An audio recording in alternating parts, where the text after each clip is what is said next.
Good morning students, Shri Saraswat વિદ્યાલયની અંદર આપ સૌનું હાર્દિક સ્વાગત છે.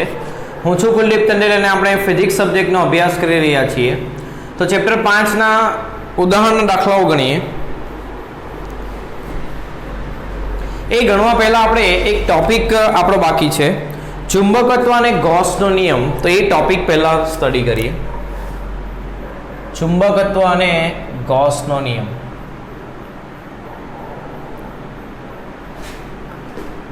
તો ગૌસ નામના વૈજ્ઞાનિકે વિદ્યુત ક્ષેત્ર શોધવા માટે એક સરળ નિયમ આપ્યો હતો, જે યાદ કરો. ગૌસનો વિદ્યુત ક્ષેત્ર માટેનો નિયમ.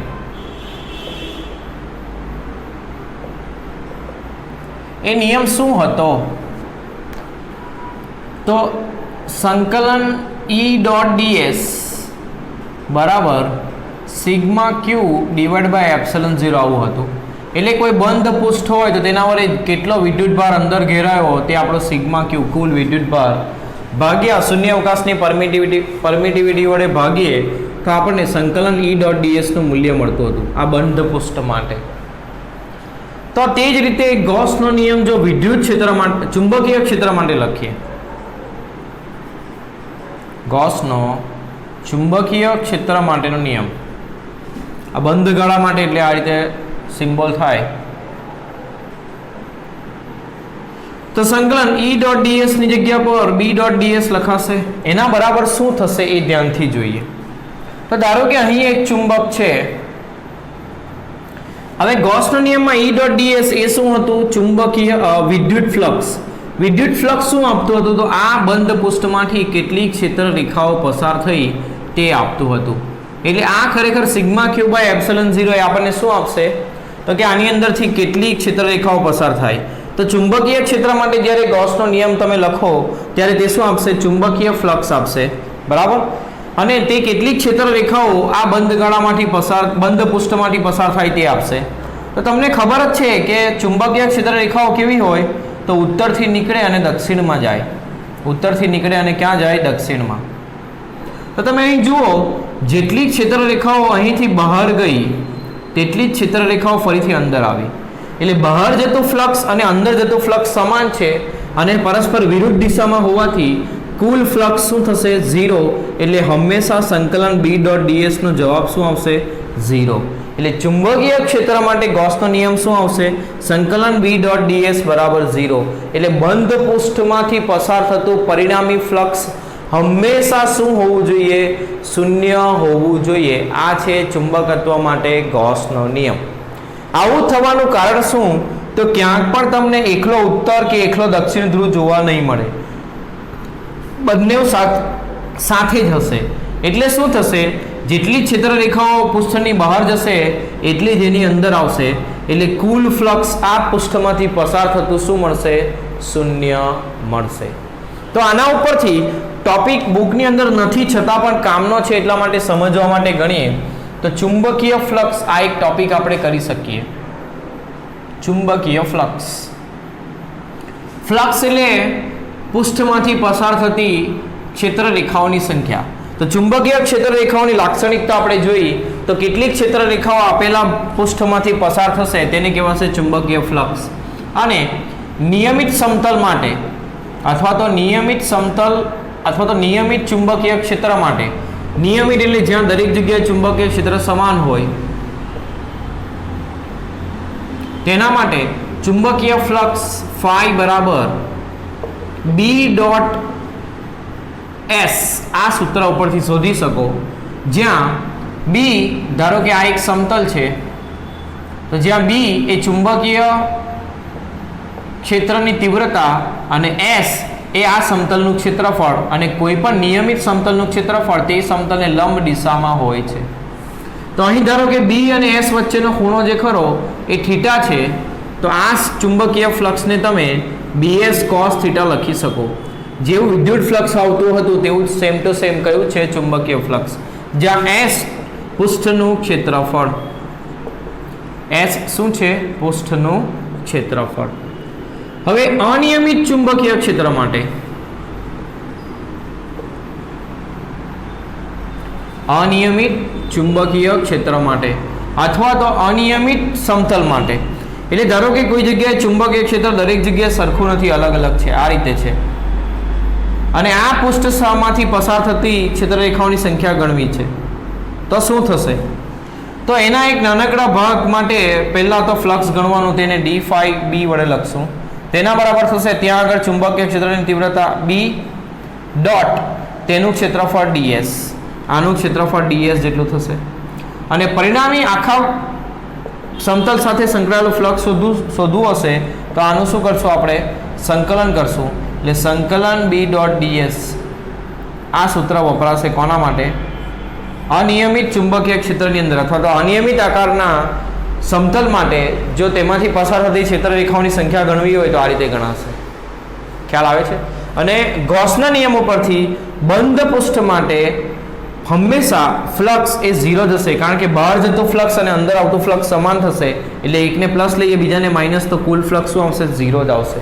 એટલે આ છે ચુંબકત્વ માટે ગૌસનો નિયમ. હવે આના ઉપરથી આપણે આગળના ઉદાહરણો સોલ્વ કરીએ.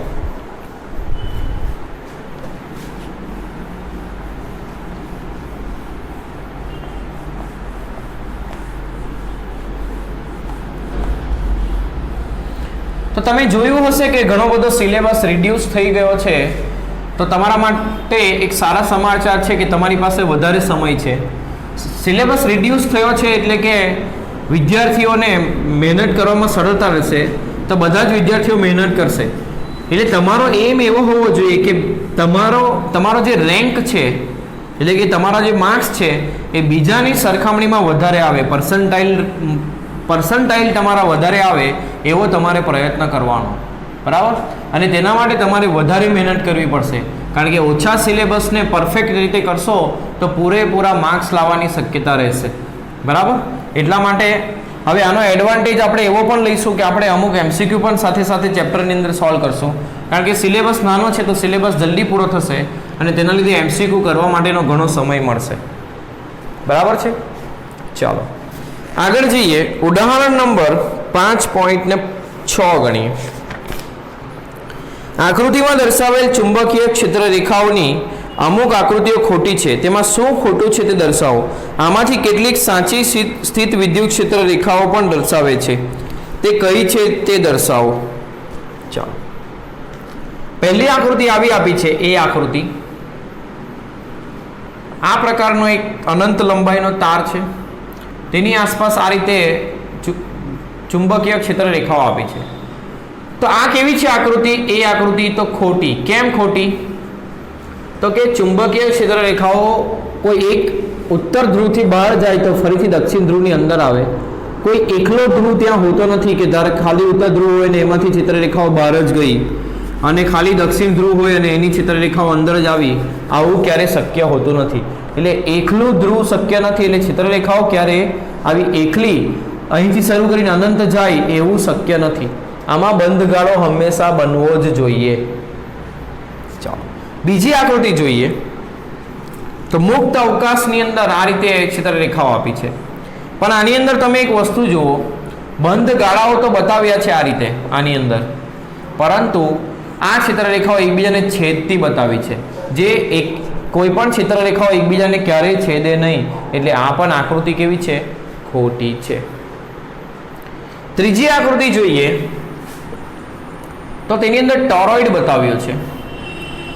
હવે ટોરોઇડની અંદર જે ખરું તે ચુંબકીય ક્ષેત્ર રેખાઓ આ રીતે બંધ ગાળો રચતી બતાવી છે, બરાબર?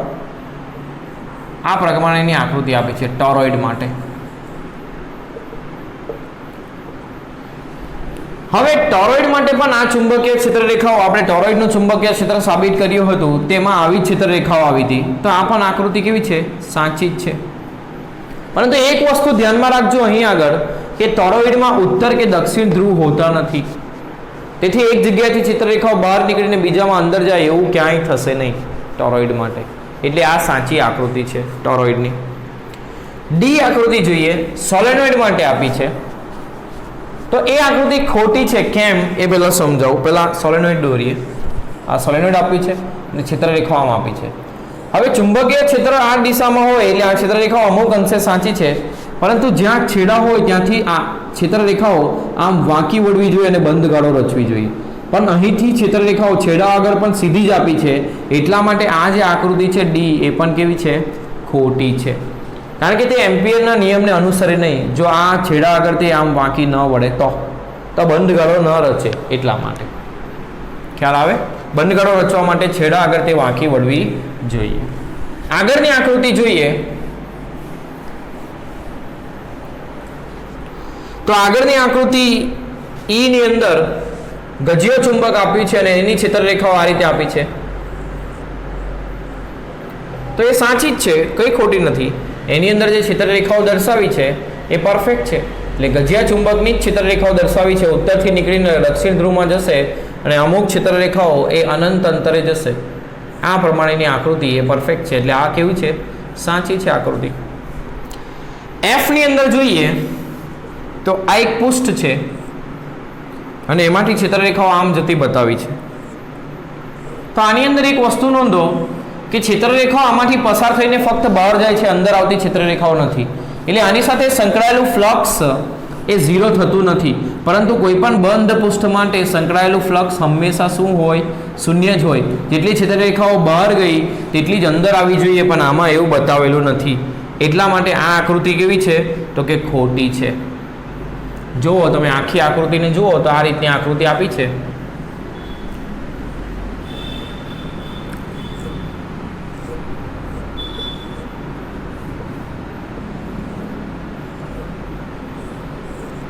આ રીતના એરો છે. હવે તમે અહીં જુઓ તો આમાં જેટલી ક્ષેત્રરેખાઓ અંદર આવે છે બીજામાં તેટલી જ અંદર જ આવે છે, બહાર જતી બતાવી નથી. જ્યારે આમાં જેટલી બહાર જાય છે એટલી આ બાજુ પણ બહાર જ જાય છે, એટલે કુલ ફ્લક્સ ઝીરો થતું નથી. એટલે આ આકૃતિ પણ કેવી છે? ખોટી છે. છેલ્લી આકૃતિ જોઈએ, જી આકૃતિ. એની અંદર આ રીતનો ચુંબક આપ્યો છે અને એની ક્ષેત્રરેખાઓ દર્શાવી છે.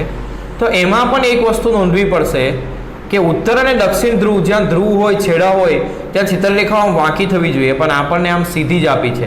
છેડાઓ આગળ જો ક્ષેત્રરેખાઓ વાંકી ન થાય તો તે એમ્પિયરના નિયમને ન અનુસરે. તેથી આ આકૃતિ પણ કેવી છે? ખોટી છે.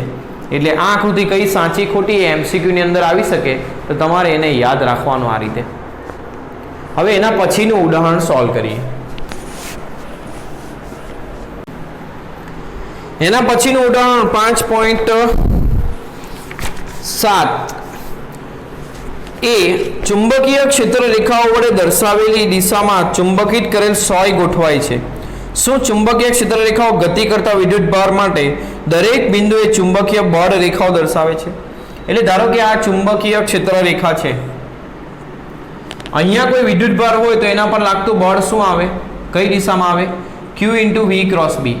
એટલે આ જે બળ છે તે V અને B ના સમતલને લંબ, એટલે B ને લંબ દિશામાં હોય. એટલે ચુંબકીય ક્ષેત્ર આ સ્પર્શકની દિશામાં હોય તો તેને લંબ દિશામાં બળ આવે. એટલે આ જે ક્ષેત્રરેખાઓ છે બળની દિશા બતાવતી નથી. એટલે પહેલું વિધાન કેવું છે? ખોટું છે. એટલે ખોટું સાચું નથી પૂછ્યું, પણ શું બળ રેખાઓ દર્શાવે છે? તો ના, બળ રેખાઓ દર્શાવતી નથી. બી પ્રશ્ન જોઈએ. ટોરોઇડના ગર્ભ ભાગમાં ચુંબકીય ક્ષેત્રરેખાઓ સંપૂર્ણતઃ સમાયેલી હોય છે, પરંતુ સીધા સોલેનોઇડમાં નહીં. શા માટે? તો ટોરોઇડની અંદર કોઈ ઉત્તર દક્ષિણ ધ્રુવ હોતો નથી, એટલે કે ક્ષેત્રરેખાઓ આ રીતે અંદરની સાઈડ બંધ ગાળો રચતી હોય, પરંતુ સોલેનોઇડની અંદર ક્ષેત્રરેખાઓ બંધ ગાળો રચવા માટે આ રીતે છેડાઓ આગળ વાંકી વળેલી હોય છે. બરાબર?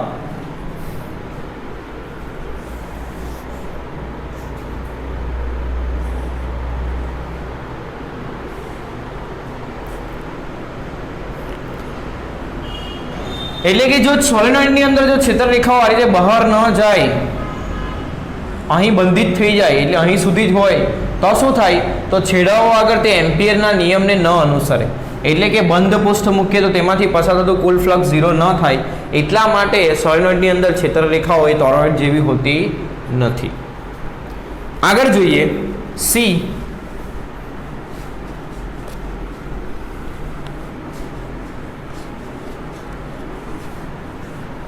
સી ની અંદર શું પૂછ્યું છે? તો જો ચુંબકીય એક ધ્રુવીય અસ્તિત્વ ધરાવતી હોય એટલે કે ચુંબકમાં પણ જો સિંગલ ધ્રુવ હોય તો ચુંબકત્વ માટે ગૌસના નિયમમાં શું ફરક પડે? હવે ગૌસનો નિયમ વિદ્યુત ક્ષેત્ર માટે શું લખાય? E.ds બરાબર સિગ્મા ક્યુ ભાગ્યા એપ્સિલોન 0. તો અહીંયા જો એકલો ધ્રુવ અવેલેબલ હોત તો કુલ ફ્લક્સ 0 ન થાત, અને કુલ ફ્લક્સ 0 ન થાત તો ગૌસનો નિયમ આવી રીતે લખવું પડે. 1/ε0 જ્યાં આવે ત્યાં μ0, એમાં ઘેરાતો વિદ્યુત ભારની જગ્યા પર એમાં ઘેરાતો ચુંબકીય ભાર એટલે qm લખવું પડે. તો આ રીતે ગૌસનો નિયમ લખાય જો એકલો એક ધ્રુવી એ ચુંબકમાં પણ અવેલેબલ હોય તો. ડી જોઈએ, શું ગજિયા ચુંબકનું ચુંબકીય ક્ષેત્ર તેના પોતાના પર ટોર્ક લગાડે? ના, તે પોતાના પર ટોર્ક લગાડતું નથી. બાહ્ય ચુંબકીય ક્ષેત્ર એ ગજિયા ચુંબક ઉપર ટોર્ક લગાડે. શું વિદ્યુત પ્રવાહધારિત તારનો એક ખંડ તે જ તારના બીજા વિદ્યુત પ્રવાહધારિત ખંડ પર બળ લગાડશે? તો હા, ધારો કે આ તાર પસાર થાય છે આ રીતે, તો આનું ચુંબકીય ક્ષેત્ર એ એના બીજા ખંડ પર બળ લગાડશે. બરાબર છે. આગળ જઈએ.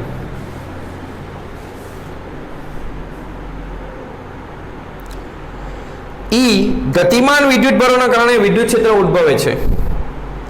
કોઈ તંત્રને ચોખ્ખો વિદ્યુત ભાર શૂન્ય હોય છે પણ તેને ચુંબકીય ચાક માત્રા હોઈ શકે. ગતિમાન વિદ્યુત ભારોના કારણે ચુંબકીય ક્ષેત્ર હોય છે. કોઈ તંત્રનો ચોખ્ખો વિદ્યુત ભાર શૂન્ય હોય તો પણ તેને ચુંબકીય ચાક માત્રા હોઈ શકે. એવું કેમ? તો એવું હોઈ શકે. હા, કેમ? તો જુઓ, ધારો કે આ એક તંત્ર છે તેમાં વિદ્યુત ભાર આ રીતે ભ્રમણ કરે છે કોઈ અક્ષની આસપાસ. તો આ વિદ્યુતભારના ભ્રમણના કારણે એની ચુંબકીય મોમેન્ટ હોય. આપણે જોઈ લો, ઇલેક્ટ્રોનના ભ્રમણના કારણે તેની ચુંબકીય મોમેન્ટ હોય, આના કારણે તેની પણ ચુંબકીય મોમેન્ટ હોય, અને આના કારણે તેની પણ ચુંબકીય મોમેન્ટ હોય. તો આ બધાની ચુંબકીય મોમેન્ટનો કુલ પરિણામી મોમેન્ટ આપણને કંઈક મળે જે 0 ન મળે. જો પરિણામી મોમેન્ટ 0 ન મળે એટલે પરિણામી મોમેન્ટ 0 ન મળી, પરંતુ આમાંનો કુલ વિદ્યુતભાર જેટલા પ્લસ છે એટલા જ માઇનસ હોય તો કુલ વિદ્યુતભાર 0 થઈ શકે. એટલે તંત્રનો કુલ વિદ્યુતભાર 0 હોય છતાં પણ મોમેન્ટ 0 ન હોય એવું બને છે. બરાબર? એનું કારણ શું? તો આ રીતે વિદ્યુતભારો જો ભ્રમણ કરતા હોય તો ભ્રમણના કારણે, ઇલેક્ટ્રોનના ભ્રમણના કારણે જેમ ચુંબકીય મોમેન્ટ મળતી હતી તેમ તેના ભ્રમણના કારણે ચુંબકીય મોમેન્ટ મળે, અને તેની કંઈક ને કંઈક પરિણામી ચુંબકીય મોમેન્ટ હોય જેના કારણે ચુંબકીય ચાક માત્રા, ચુંબકીય મોમેન્ટ એટલે ચુંબકીય ચાક માત્રા એ અશૂન્ય હોય, 0 ન હોય, ભલે તે તંત્રનો કુલ વિદ્યુતભાર 0 હોય તો પણ. એટલે આવું શક્ય બને છે. હવે આગળનો ટોપિક જોઈએ, પૃથ્વીનું ચુંબકત્વ. આગળનો ટોપિક શું છે? પૃથ્વીનું ચુંબકત્વ. તો નેક્સ્ટ ઇમ્પોર્ટન્ટ ટોપિક આપણે જોઈએ પૃથ્વીનું ચુંબકત્વ. પૃથ્વીનું ચુંબકત્વ. તો આને આકૃતિથી સમજીએ. આ પૃથ્વી છે જે પોતાની ધરી ઉપર ફરતી હોય. ક્યાં ફરતી હોય? પોતાની ધરી ઉપર.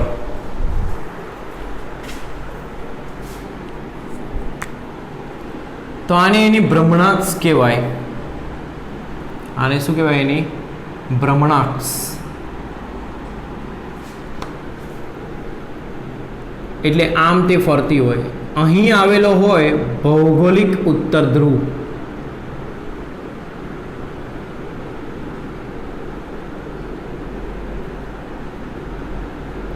અને અહીં આવેલો હોય ભૌગોલિક. ભૌગોલિક એટલે જ્યોગ્રાફિકલ કહેવાય, એટલે જી લખેલું છે.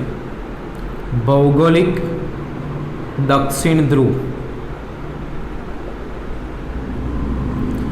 હવે પૃથ્વીમાં પણ ચુંબકીય ક્ષેત્ર હોય પૃથ્વીનું પોતાનું, એટલે એવું સમજવામાં આવતું હતું કે એની અંદર કોઈ એક આવો એની ચુંબકીય મોમેન્ટ સાથે અક્ષ ધરાવતો કોઈ એક ગજિયો ચુંબક અંદર હશે જેના કારણે એનું ચુંબકીય ક્ષેત્ર ઉદ્ભવે. પરંતુ એવું હોતું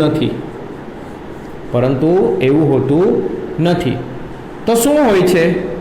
તો એના ગર્ભ એટલે કે એના વચ્ચેનો આ ભાગ, તેની આસપાસના વિસ્તારમાં એ પ્રવાહી અવસ્થામાં લોખંડ અને નિકલ આવેલું હોય. લોખંડ અને નિકલ આવેલું હોય જે પીગળેલી અવસ્થામાં હોય, અને તેના જે આયનો છે તે આની ભ્રમણ સાથે આ રીતે ભ્રમણ કરશે. તો કોઈ પણ આયન એટલે કે વિદ્યુતભારના ભ્રમણના કારણે શું મળે? ચુંબકીય મોમેન્ટ મળે. તો તેના ભ્રમણના કારણે કંઈક ને કંઈક ચુંબકીય મોમેન્ટ મળે અને તે ચુંબકીય મોમેન્ટના કારણે આ પૃથ્વીને ચુંબકીય ક્ષેત્ર હોય. એટલે એના ગર્ભના આજુબાજુના વિસ્તારમાં જે લોખંડ અને પીગળેલી અવસ્થામાં લોખંડ અને નિકલ છે તેના ભ્રમણના કારણે તેનું ચુંબકીય ક્ષેત્ર હોય છે. કોનું? પૃથ્વીનું. અને આ જે અસર છે એને કહેવાય ડાયનેમો અસર. ડાયનેમો અસર યાદ રાખજો. હવે તમને મેં સમજાવ્યા પ્રમાણે જો અહીં ચુંબકીય સોય હું મૂકું પૃથ્વી ઉપર તો તે એવી રીતે ગોઠવાશે કે આ બાજુ એનો ઉત્તર ધ્રુવ આવે, આ બાજુ એનો દક્ષિણ ધ્રુવ. એટલે ખરેખર અહીંયા એના ચુંબકત્વનો દક્ષિણ ધ્રુવ હોવો જોઈએ, કારણ કે ઉત્તરને કોણ આકર્ષે? દક્ષિણ.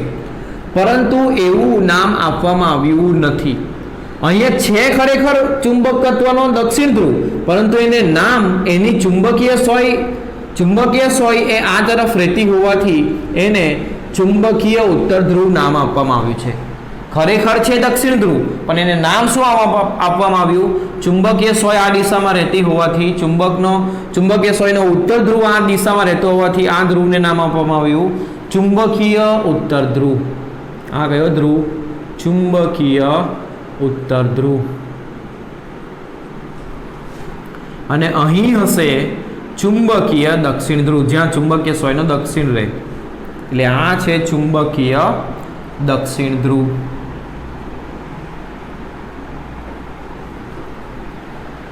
તો આ એની ચુંબકીય અક્ષ થઈ. આ એની શું થઈ? ચુંબકીય અક્ષ એવું કહી શકાય. હવે વિષુવવૃત્ત એટલે શું? તો કે જે આ પૃથ્વીના બે સરખા ભાગ કરે. તો ભૌગોલિક અક્ષને લંબ આ જે બે સરખા ભાગ કરતી રેખા આવેલી છે તેને ભૌગોલિક વિષુવવૃત્ત કહેશો.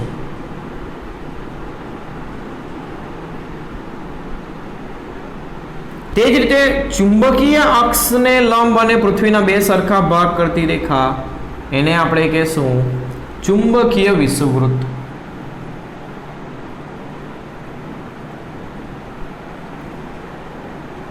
હવે આ જે ચુંબકીય ઉત્તર ધ્રુવ છે એ ખરેખર ક્યાં આવેલો છે? તો આ તમારે ડેટા યાદ રાખવાનો છે. 79.74 ડિગ્રી ઉત્તર અક્ષાંશ અને 71.8 ડિગ્રી પશ્ચિમ રેખાંશ આગળ એ ચુંબકીય ઉત્તર ધ્રુવ આવેલો છે. જે પ્લેસને જોઈએ તો તે ઉત્તર કેનેડા જોવા મળે છે. અહીંયા આગળ શું જોવા મળે છે? અહીંયા આગળ ઉત્તર કેનેડા. અને ચુંબકીય દક્ષિણ ધ્રુવની વાત કરીએ તો તે ક્યાં આવેલ છે? 79.74 ડિગ્રી દક્ષિણ અક્ષાંશ અને 180.22 ડિગ્રી પૂર્વ રેખાંશ, ત્યાં આગળ એન્ટાર્કટિકા પ્લેસ છે, ત્યાં ચુંબકીય દક્ષિણ ધ્રુવ આવેલો છે. તો આ ડેટા તમારે યાદ રાખવાનો, પરીક્ષામાં પૂછાઈ શકે MCQની અંદર. અત્યારે ગુજસેટની અંદર આવો એક સવાલ પૂછાયો પણ છે, આ જ ટોપિકની અંદરથી આવો એક ડેટા. બરાબર, એ બીજો પૂછાયો છે પણ આવો ડેટા પૂછાઈ શકે. હવે તમે જુઓ તો ભૌગોલિક ઉત્તર ધ્રુવ અને ભૌગોલિક ચુંબકીય ઉત્તર ધ્રુવ એક જગ્યા ઉપર નથી, બે અલગ અલગ જગ્યા ઉપર છે. તો હાલ એટલે કે અત્યારની વાત કરીએ તો હાલમાં એ બે વચ્ચે જે તફાવત છે તે 11.3 ડિગ્રીનો તફાવત છે. એટલે ભૌગોલિક અક્ષ, ભ્રમણાક્ષ અને ચુંબકીય અક્ષ વચ્ચે આટલો ખૂણો હાલમાં છે. કેટલો? 11.3 ડિગ્રી.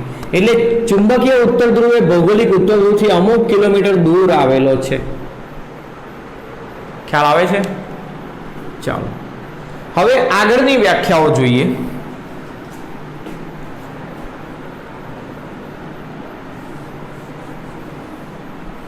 તો આટલી વસ્તુ તમને ક્લિયર થઈ હશે.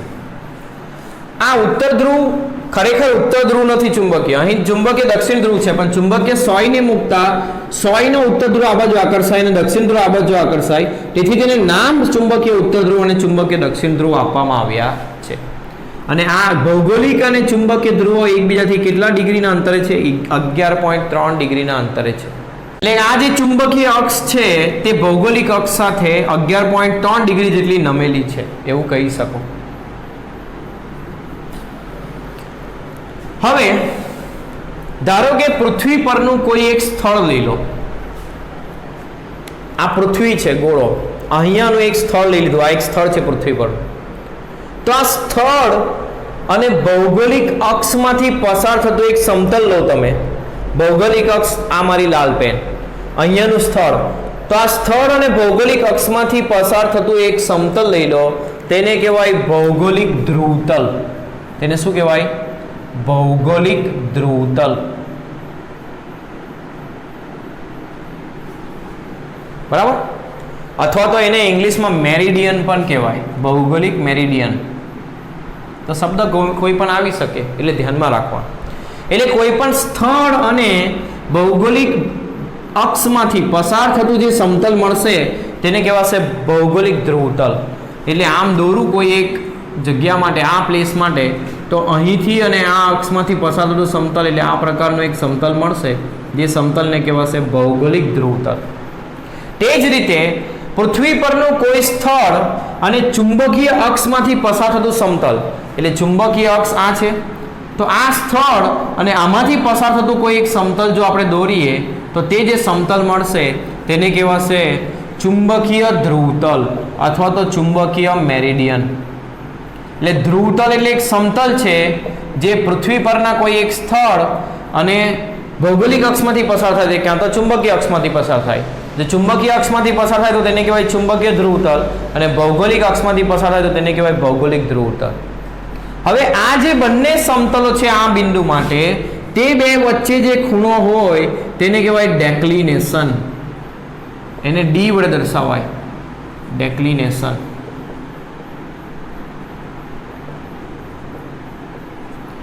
એટલે ભૌગોલિક ધ્રુવતલ અને ચુંબકીય ધ્રુવતલ વચ્ચે જે ખૂણો હોય એને કહેવાય ડેક્લિનેશન. ખ્યાલ આવે છે? યાદ રાખજો. ધ્રુવતલ એટલે પૃથ્વી પરનું કોઈ સ્થાન અને ભૌગોલિક અક્ષમાંથી પસાર થતું સમતલ, એને કહેવાય ભૌગોલિક ધ્રુવતલ, અને પૃથ્વી પરનું કોઈ સ્થાન અને ચુંબકીય ધ્રુવતલમાંથી પસાર થતું સમતલ તેને કહેવાય ચુંબકીય ધ્રુવતલ. અને બે વચ્ચે જે ખૂણો હોય તેને કહેવાય ડેક્લિનેશન. એને ડી વડે દર્શાવાય. બરાબર? હવે તમે આ ચુંબકીય ધ્રુવતલની અંદર ચુંબકીય ક્ષોયને એક સમક્ષિતિજ સમતલમાં રાખશો તો તે સમક્ષિતિજ દિશા સાથે જે ખૂણો બનાવશે તેને કહેવાય એંગલ ઓફ ડીપ. એને શું કહેવાય? એંગલ ઓફ ડીપ અથવા તો ડીપ એંગલ, અથવા તો શું કહેવાય? Deep angle. એને આઈ વડે દર્શાવાય. ફરીથી વ્યાખ્યા બોલું. ચુંબકીય ધ્રુવતલની અંદર તમે સમક્ષિતિજ સમતલમાં કોઈ એક ચુંબકીય સોય રાખશો તો તે સમક્ષિતિજ દિશા સાથે જે ખૂણો બનાવશે તેને કહેવાશે ડીપ એંગલ. અથવા તો એને બીજી રીતે તમે એવી રીતે સમજી શકો કે પૃથ્વીનો જે ચુંબકીય ક્ષેત્ર રેખાઓ છે કેવી હશે? જુઓ, હવે આ ખૂબ અગત્યનું, હા, આમાં ગૂંચવણ થશે બધાને. ખરેખર ક્ષેત્ર રેખાઓ ઉત્તર ધ્રુવથી બહાર નીકળવી જોઈએ, પણ એવું નહીં હશે. કેમ? એની અંદર આવતી હશે આ રીતે, અને આમાંથી બહાર નીકળતી હશે. એવું કેમ? તો મેં તમને અત્યારે જ સમજાવ્યું કે એને નામ ચુંબકીય ઉત્તર ધ્રુવ આપવામાં આવ્યો છે, પણ ખરેખર અહીંયા ચુંબકનો દક્ષિણ ધ્રુવ છે. તો દક્ષિણ ધ્રુવમાંથી રેખાઓ અંદર આવે ને ઉત્તર ધ્રુવમાંથી રેખાઓ બહાર નીકળે. એટલે પૃથ્વીનું ચુંબકીય ક્ષેત્ર રેખાઓ જ્યારે તમે દોરતા હોય ત્યારે કેવી રીતે દોરશો? એના ચુંબકીય ઉત્તર ધ્રુવમાં અંદર જાય અને ચુંબકીય દક્ષિણ ધ્રુવમાંથી બહાર આવે. આ રીતે તમારે ક્ષેત્ર રેખાઓ દોરવાની રહેશે. કેમ? ખરેખરમાં અહીંયા ચુંબકીય ઉત્તર ધ્રુવ ભલે નામ આપ્યું છે, પણ છે અહીંયા ચુંબકીય દક્ષિણ ધ્રુવ, અને આને ચુંબકીય દક્ષિણ ધ્રુવ ભલે નામ આપ્યું છે, પણ છે અહીંયા ચુંબકીય ઉત્તર ધ્રુવ. તો ધારો કે ચુંબકીય સોયને હું અહીં રાખું આ સ્થાન ઉપર, તો તે આમ ગોઠવાશે ચુંબકીય ક્ષેત્રની દિશામાં. અથવા તો પૃથ્વીના કોઈ સ્થાન આગળ ચુંબકીય ક્ષેત્રને દોરી આ સ્થાન આગળ, ધારો કે આ સ્થાન આગળ થોડી મોટી આકૃતિ દોરીને બતાવું.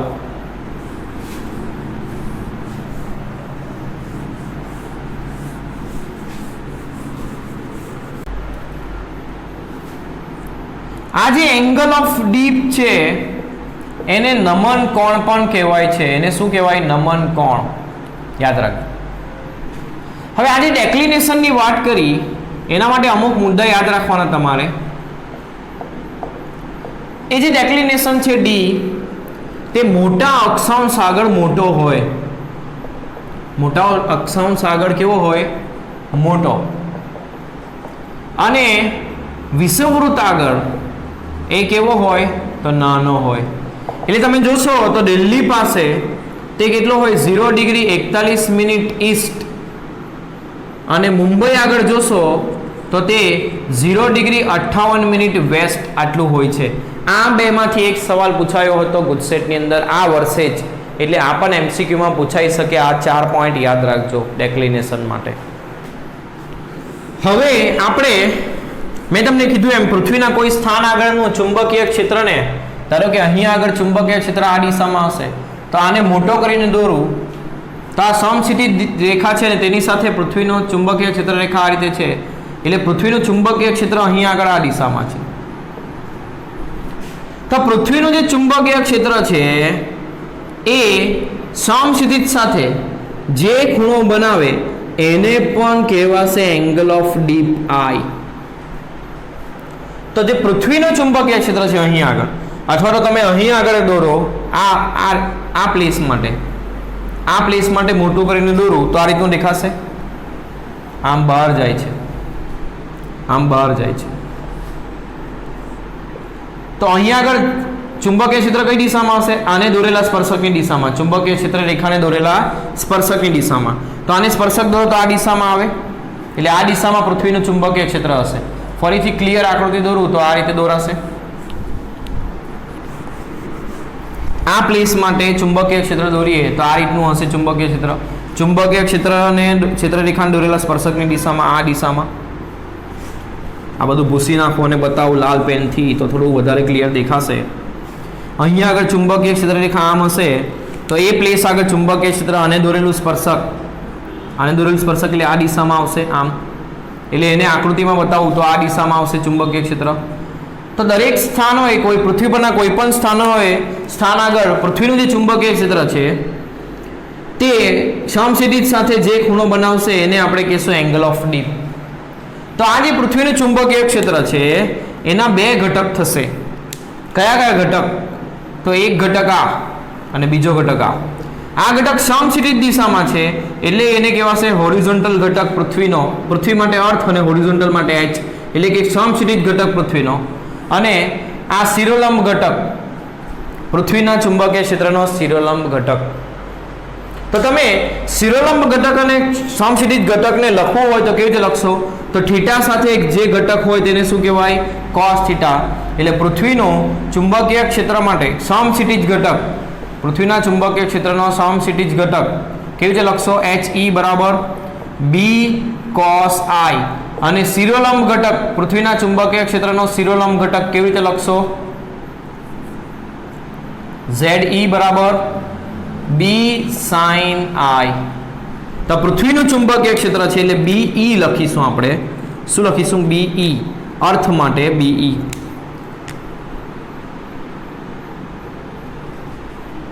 તો શિરોલંબ ઘટક અને સમક્ષિતિજ ઘટક આ રીતે શોધાશે. એટલે એંગલ ઓફ ડીપ એટલે તમે કહી શકો કે કોઈ પણ સ્થળે પૃથ્વીના ચુંબકીય ક્ષેત્રએ સમક્ષિતિજ સાથે બનાવેલા ખૂણાને શું કહેવાશે? એંગલ ઓફ ડીપ અથવા તો નમન કોણ. તો તમે જુઓ નમન કોણ ક્યાં આગળ કેટલો હશે, થોડું ડીપમાં સમજીએ. તો અહીં આગળ ચુંબકીય ક્ષેત્ર રેખાઓ એ 90 ડિગ્રી ખૂણો બનાવે છે ઉત્તર ધ્રુવ અને દક્ષિણ ધ્રુવ આગળ. તેથી અહીં આગળ એંગલ ઓફ ડીપ આઈ કેટલા હશે? ઉત્તર ધ્રુવ અને દક્ષિણ ધ્રુવ આગળ 90 ડિગ્રી હશે. જ્યારે વિષુવવૃત્ત આગળ અહીંથી ક્ષેત્રરેખા આ રીતે પસાર થશે. એટલે વિષુવવૃત્ત આગળ ચુંબકીય ક્ષેત્ર એ સમક્ષિતિજની સમાંતર છે, આ દિશાને સમાંતર છે, એટલે આની સાથે બનતો ખૂણો કેટલો હશે? 0 ડિગ્રી. એટલે વિષુવવૃત્ત આગળ એ એંગલ ઓફ ડીપ કેટલો હશે? 0. જ્યારે ઉત્તર ધ્રુવ અને દક્ષિણ ધ્રુવ આગળ એંગલ ઓફ ડીપ કેટલો હશે? 90 ડિગ્રી. એટલે નમન કોણ 90 ડિગ્રી અને 0 ડિગ્રી ક્યાં આગળ હશે યાદ રાખવાનું. એટલે જેમ જેમ તમે આ તરફ આવો તેમ તેમ એંગલ ઓફ ડીપ ઘટતો જશે. એટલે અહીં 90 અહીંથી ઘટીને 0 થશે, ફરી પાછું ધ્રુવ આગળ વધશે ને ફરી પાછું અહીંયા આવો તો ઘટશે. આ રીતે એંગલ ઓફ ડીપ ક્યાં આગળ કેટલો હોય યાદ રાખવાનું. અને એના ઉપરથી ચુંબકીય ક્ષેત્રના પૃથ્વીના ચુંબકીય ક્ષેત્રના આ ઘટકો આ રીતે મળે છે એ પણ યાદ રાખવાના. તો પૃથ્વીનું પરિણામી ચુંબકીય ક્ષેત્ર શું હશે? તો બે ઘટકોનો સદિશ સરવાળો હવે બંને ઘટક પરસ્પર લંબ હોવાથી પરિણામી ક્ષેત્રનું મૂલ્ય પૃથ્વીના ચુંબકીય ક્ષેત્રનું મૂલ્ય શું થશે? વર્ગમૂળમાં ઘટકોનો વર્ગનો સરવાળો, એટલે બંને ઘટકના વર્ગનો શું કરવાનો? સરવાળો. આ એનું પરિણામી ચુંબકીય ક્ષેત્ર મળશે. તો આ રીતે તમે ઘટકો ઉપરથી ચુંબકીય ક્ષેત્ર શોધી શકો, અથવા તો નમન કોણ અને ચુંબકીય ક્ષેત્ર ઉપરથી તમે એના બે ઘટકો શોધી શકો. તો ઘટકો ઉપરથી ચુંબકીય ક્ષેત્ર તો મળે જ, પણ ઘટકો ઉપરથી ડેક્લિનેશન પણ મળશે. એટલે બે વસ્તુ તમે કરી શકો. ડેક્લિનેશન નહીં, એંગલ ઓફ ડીપ મળશે. એંગલ ઓફ ડીપ અને ચુંબકીય ક્ષેત્રની તીવ્રતા પરથી તમે ઘટકો શોધી શકો, અથવા ઘટકો પરથી ચુંબકીય ક્ષેત્રની તીવ્રતા અને એંગલ ઓફ ડીપ શોધી શકો. કેવી રીતે? તો સમક્ષિતિજ ઘટકને અથવા તો શિરોલંબ ઘટકને જો સમક્ષિતિજ ઘટક સાથે ભાગી દઉં તો શું મળશે? BE sin I divided by BE cos I. BE cancel, sin by cos શું થશે? tan I. tan I બરાબર શિરોલંબ ઘટક ભાગ્યા સમક્ષિતિજ ઘટક માટે નમન કોણ I બરાબર શું થશે? tan ઇન્વર્સ શિરોલંબ ઘટક ભાગ્યા સમક્ષિતિજ ઘટક. આ રીતે તમે કરી શકો. તો ચુંબકીય ક્ષેત્ર, પૃથ્વીના ચુંબકીય ક્ષેત્રની તીવ્રતા પરથી તમે નમન કોણ, ચુંબકીય ક્ષેત્રની તીવ્રતા અને નમન કોણ ઉપરથી તમે ઘટકો શોધી શકો, અથવા ઘટકો ઉપરથી આ બે વસ્તુ શોધી શકો. હવે પૃથ્વીનું ચુંબકીય ક્ષેત્ર દર્શાવવા માટે કઈ કઈ બાબતો જરૂરી હશે તે જોઈએ. તો તેના માટે આપણે એક કામ કરીએ. અહીં આગળનું એક સ્થાન લઈએ, પૃથ્વી પરનું એક કોઈ સ્થાન લઈએ, અને તેના માટે આકૃતિ બનાવીએ મેગ્નેટિક મેરિડિયનની. એટલે આ એક સ્થાન લઈ લો, પૃથ્વી પરનું P સ્થાન. બરાબર? પૃથ્વી પરનું આ એક P સ્થાન લઈ લો. તેના માટે મેગ્નેટિક મેરિડિયન બનાવીએ. મેગ્નેટિક મેરિડિયન એટલે આ સ્થાન અને આ ચુંબકીય અક્ષમાંથી પસાર થતું સમતલ, એટલે આ સમતલ હશે. તો આવું એક સમતલ દોરું છું. સમતલ એટલે આનો છેદ, આડછેદ જેવો દેખાશે, વર્તુળ, એટલે આ એક દોરું છું. અથવા તો આ આખી આકૃતિ એક નવી બનાવીએ ચોપડી પ્રમાણે સમજવા માટે. નહીં તો તમે ગૂંચવાશો, એટલા માટે હું એ દોરતો નથી, આ આકૃતિનો ઉપયોગ કરતો નથી.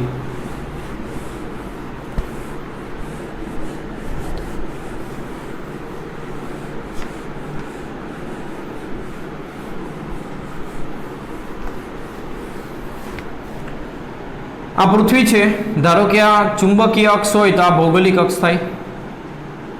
આ ચુંબકીય અક્ષ એટલે અહીંયા ચુંબકીય ઉત્તર ધ્રુવ અને અહીંયા ભૌગોલિક ઉત્તર ધ્રુવ આવે. આ ભૌગોલિક અક્ષ. અહીંયાનું કોઈ સ્થાન P લઈએ તો ઉત્તર ધ્રુવમાં ચુંબકીય ક્ષેત્રરેખાઓ અંદર જતી હોય, એટલે આ રીતે ક્ષેત્રરેખાઓ અંદર જશે. અહીંયા આગળ ક્ષેત્રરેખા આમ અંદર જશે. તો આ P સ્થાન આગળ માટે આપણે ચુંબકીય મેરિડિયન દોરીએ તો એમાંથી પસાર થતું અને ચુંબકીય અક્ષમાંથી પસાર થતું સમતલ, એટલે આવું સમતલ, અને આવું પૃથ્વીના આડછેદ જેવું, એટલે વર્તુળાકાર સમતલ હશે. એટલે આ સમતલ બનશે. અહીં સ્થાન P છે તો તેનું ચુંબકીય ક્ષેત્ર આને દોરેલા સ્પર્શકની દિશામાં, એટલે તે આવી કોઈક દિશામાં આવશે ચુંબકીય ક્ષેત્ર.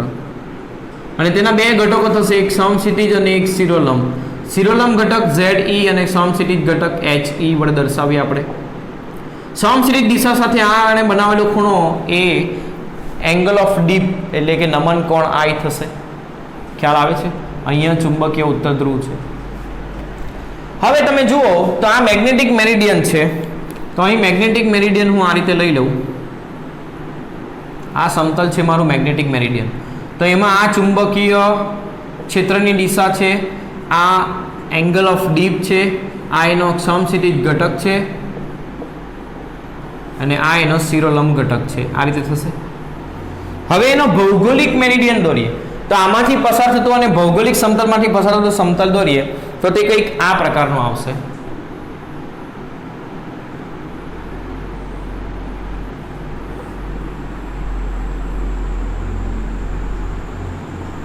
આ પ્રકારનું કંઈક સમતલ આવશે. તો આ બે સમતલ વચ્ચે જે ખૂણો હોય તેને કહેવાય ડેક્લિનેશન D. ભૌગોલિક મેરિડિયન અને ચુંબકીય મેરિડિયન વચ્ચેનો ખૂણો શું કહેવાય? ડેક્લિનેશન D. અને આ સાચો ઉત્તર હશે, એટલે ભૌગોલિક ઉત્તર હશે. બરાબર? ખરો ઉત્તર.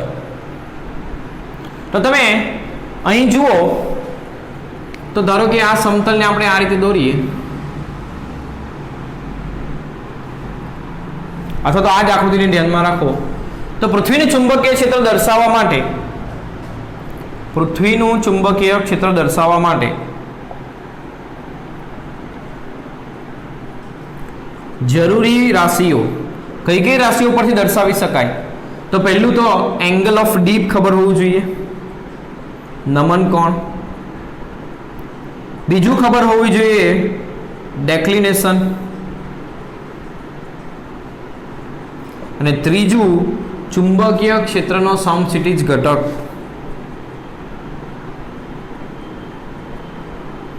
આ ત્રણ બાબતો ઉપરથી તમે પૃથ્વીનું ચુંબકીય ક્ષેત્ર એ દર્શાવી શકો.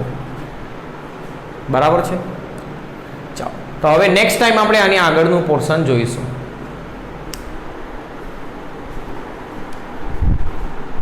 આ પી સ્થાન માટે આમાંથી પસાર થતું ચુંબકીય અક્ષ અને એ સ્થાનમાંથી પસાર થતું એક સમતલ દોરીએ તો આવું સમતલ દેખાશે. આ છે ચુંબકીય ધ્રુવતલ. તો ચુંબકીય ધ્રુવતલ કંઈક આ પ્રકારનું છે.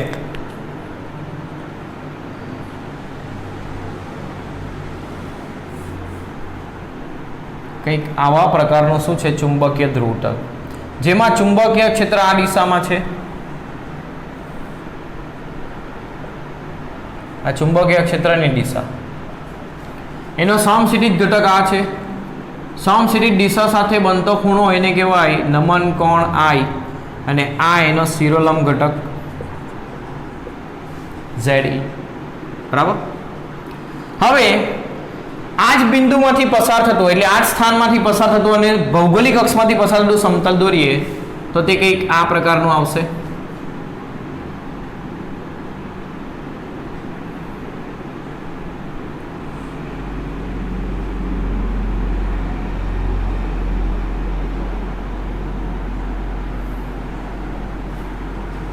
તો આ ભૌગોલિક મેરિડિયન એટલે કે ભૌગોલિક ધ્રુવતલ અને ચુંબકીય ધ્રુવતલ વચ્ચે જે ખૂણો હોય એને કહેવાય ડેક્લિનેશન. અને આ એક ખરો ઉત્તર હશે. ખરો ઉત્તર એટલે સાચી ઉત્તર દિશા, ભૌગોલિક ઉત્તર દિશા. તો આ પ્રકારની આકૃતિ બુકની અંદર તમને આપી છે સમજવા માટે. એને આ રીતે દોરીને આપી છે.